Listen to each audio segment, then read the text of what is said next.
Assalamualaikum warahmatullahi wabarakatuh. Selamat pagi semuanya. Untuk pertemuan minggu selanjutnya, kita akan membahas materi mengenai digital dan konten marketing. Jadi, mohon disimak dan dipelajari sehingga pertemuan selanjutnya kita bisa langsung membahas mengenai beberapa contoh konten. Nah, pada materi pembelajaran ini kita akan membahas topik yang sangat relevan di era digital, yaitu konten digital marketing. Di sesi ini, kita akan belajar bagaimana membuat konten yang menarik, viral, dan efektif untuk mempromosikan produk atau jasa di platform digital. Tujuan pembelajaran ini adalah diharapkan mahasiswa nantinya mampu merancang draft naskah dan konsep visual konten pemasaran digital yang kreatif dan persuasif. Apa sih digital dan content marketing itu? Nah, mari kita pahami definisi digital dan content marketing. Jadi, konten digital marketing itu adalah semua bentuk konten yang dibuat dan disebarkan melalui platform digital dengan tujuan untuk menarik perhatian audiens, yang pada akhirnya mendorong mereka untuk melakukan tindakan tertentu, seperti membeli produk, menggunakan jasa, atau sekedar mengingat brand kita. Jadi intinya, konten digital marketing itu adalah cara kita berkomunikasi dengan audiens di dunia digital. Selanjutnya, mari kita akan membahas jenis-jenis konten digital. Jadi, di dalam dunia pemasaran digital, terdapat beragam jenis konten yang bisa kita manfaatkan. Kalau kita lihat di slide itu ada beberapa jenis konten digital, ada artikel dan blog, video dan live, infografis, serta podcast dan interaktif. Mungkin teman-teman sudah mengenal ya beberapa jenis-jenis konten digital ini. Jadi, yang pertama itu ada artikel dan blog. Jadi, itu seperti diary atau catatan harian yang kita buka untuk publik. Nah, bedanya isinya itu bukan curhat, tapi informasi yang bermanfaat yang orang cari di Google. Semakin sering kita nulis artikel berkualitas, semakin mudah brand kita itu ditemukan. Yang kedua ada video dan live. Jadi, video dan live streaming itu ibarat kita lagi ngobrol atau nunjukin sesuatu langsung ke teman seperti kita video call. Tapi formatnya lebih hidup dan orang lebih suka nonton daripada baca teks panjang.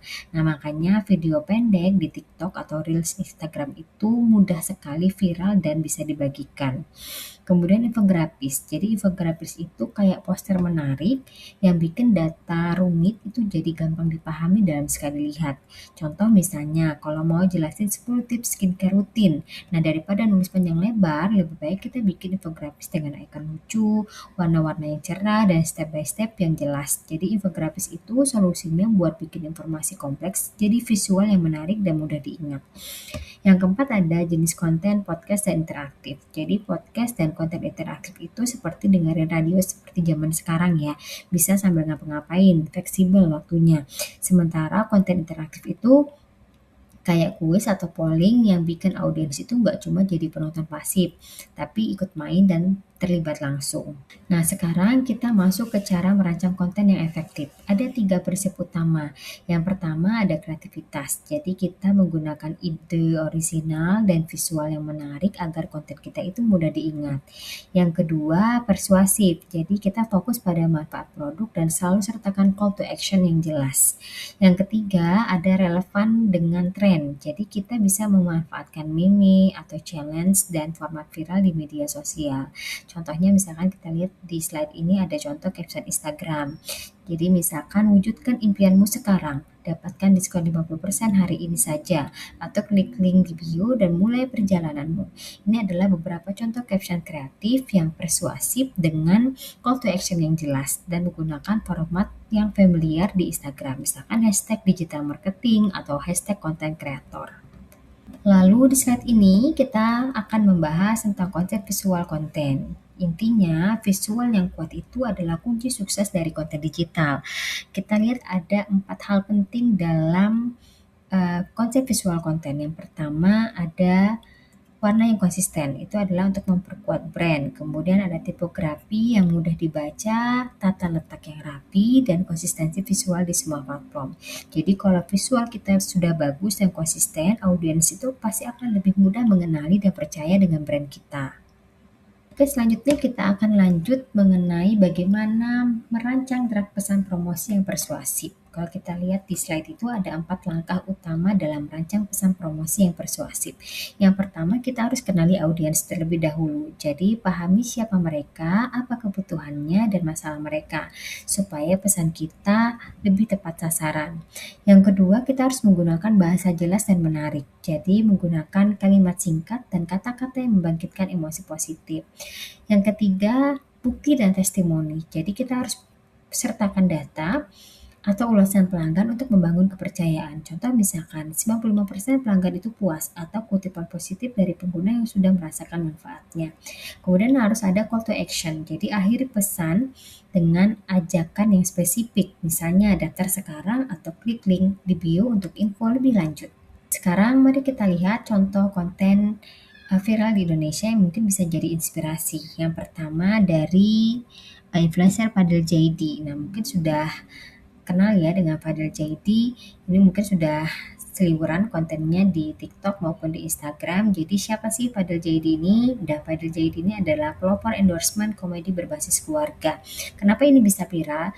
Fadil ini adalah konsisten berada di puncak keviralannya karena berhasil membuat video promosi produk menjadi konten hiburan yang ditunggu-tunggu oleh netizen. Kita lihat dari sisi komunikasinya. Konten Fadil Jaidi ini spontan, kemudian lucu, dan juga ciri khas utamanya adalah melibatkan sang ayah, Pak Mu, dalam interaksi kocak yang alami dan tidak dibuat-buat. Sehingga memunculkan ide konten adalah mereka mengemas iklan produk itu lewat sketsa komedi atau keusilan sehari-hari atau tantangan seru bersama keluarga. Sehingga konsumen itu menyukai konten ini karena iklan itu tidak terasa seperti paksaan, melainkan hiburan keluarga. Atau contoh lainnya misalkan silent reviewer, kreator ASMR estetik, silent review tanpa suara. Nah, ini juga menjadi viral karena tren influencer bisu atau silent reviewer ini sedang sangat meledak di TikTok dan Reels. Jadi kreator jenis ini mengulas barang tanpa mengucapkan satu kata apapun. Kita lihat dari sisi komunikasinya. Jadi tanpa suara, komunikasi ini digantikan oleh ekspresi wajah, misalkan senyum, jempol, atau gilangan kepala, dan ketukan jari pada kemasan produk untuk menghasilkan suara ASMR. Nah, ide kontennya itu pasti akan mengulas produk kosmetik, kita lihat elektronik, atau jajanan minimarket secara cepat. Fokus kontennya adalah kejujuran ulasan yang disampaikan lewat bahasa tubuh, misalkan tadi galengan kepala, ataupun mungkin dengan teks singkat di layar. Atau contoh satu lagi mengenai contoh konten Tasya Farasha. Nah, ini adalah seorang beauty review dan Hanes Cosmetic Testing. Tasya itu dikenal karena review kosmetiknya yang sangat jujur dan detail. Jadi dia berani bilang produk ini jelek meskipun itu brand besar sehingga audiens itu punya sangat percaya terhadap rekomendasinya. Nah, kita lihat sisi komunikasi dari seorang Tasya Farasha. Jadi gaya komunikasinya itu belak-belakan, ekspresif. Tasya menggunakan bahasa sehari-hari saat review, sering menunjukkan reaksi spontan saat mencoba produk langsung di wajahnya. Nah, ide kontennya ini adalah review jujur produk kosmetik gitu ya. Jadi yang high-end atau drugstore, kemudian tutorial makeup dengan produk lokal, dan first impression produk baru yang sedang viral di pasaran. Atau di slide ini kalian juga bisa melihat contoh-contoh visual konten digital yang sudah jadi, mulai dari feed Instagram atau mungkin Instagram Story sampai konten TikTok. Nah, perhatikan bahwa setiap platform itu punya karakteristik yang berbeda. Jadi feed Instagram itu pasti akan lebih estetik dan informatif, kalau story itu pasti lebih casual, dan TikTok biasanya lebih dinamis dan mengikuti tren. Jadi sebenarnya kita jangan copy paste konten yang sama ke semua platform. Jadi kita harus menyesuaikan dengan karakteristik masing-masing agar lebih efektif. Nah, sekarang kita masuk ke pesan promosi yang menarik. Jadi kita lihat beberapa visual pesan promosi. Di slide ini kita akan lihat, perhatikan bagaimana mereka menggunakan visual yang kuat, copywriting yang catchy, dan call to action yang jelas. Jadi sebenarnya konten promosi yang baik itu bukan cuma sekedar soal jualan, tapi bagaimana menarik perhatian dan mendorong audiens untuk bertindak dengan cepat. Kita lihat dari skincare promo, itu sudah diskon 50% plus sudah dicoba 10.000 customer. Atau mungkin dari coffee shop, itu kopi susu kekinian yang harganya cuma 15.000. Jadi bisa pesan promosinya pesan sekarang. Atau mungkin ada fashion flash sale. Jadi ada racikan baru yang lebih nyaman, kemudian kita bisa langsung membelinya. Jadi mendorong audiens itu untuk bertindak dengan cepat. Nah, dari beberapa contoh tadi, ini dia adalah rumus 4P atau pesan konten. Ada rumus 4P untuk konten yang menarik dan persuasif. Yang pertama ada rumus personal. Jadi, buat audiens itu merasa pesan ini cocok untuk mereka. Misalkan kamu yang sering skip skincare pagi, nah ini solusinya. Atau rumus powerful, jadi menggunakan kata-kata yang kuat yang langsung menarik perhatian. Contohnya misalkan diskon 50% hari ini, atau rahasia kulit glowing tanpa ribet, atau rumus proof. Jadi kita harus menunjukkan bukti nyata, atau ada testimoni atau angka penjualan. Contohnya misalkan sudah dicoba dari 10.000 customer, 10.000 lebih customer, atau ratingnya bintang 5. Atau mungkin rumus yang keempat itu ada push, jadi dorong audiens untuk bertindak sekarang. Misalkan pesan sekarang atau hanya 3 jam lagi, atau diskon 20% sampai Jumat cuma 3 hari. Jadi untuk membuat pesan konten yang menarik dan persuasif itu kita harus mengkombinasikan minimal 2 elemen pesan konten untuk bisa menghasilkan konten yang maksimal. Nah, baik, kita sudah di akhir materi hari ini. Mari kita rangkum poin-poin pentingnya. Pertama, digital marketing yang efektif itu butuh kreativitas dan pemahaman mendalam tentang audiens. Yang kedua, klasifikasi konten membantu kita itu memilih media yang paling tepat. Kemudian yang ketiga, draft naskah dan konsep visual itu harus persuasif, harus menarik dan relevan dengan tren. Nah, selanjutnya untuk tugas kalian, jadi kalian silahkan amati beberapa konten digital yang sedang viral saat ini. Persiapkan minimal satu konten menarik.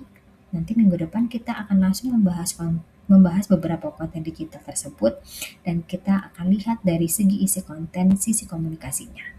Oke, silakan persiapkan minimal satu konten menarik. Jadi minggu depan kita akan langsung membahas tentang beberapa konten digital. Terima kasih dan sampai jumpa di pertemuan berikutnya.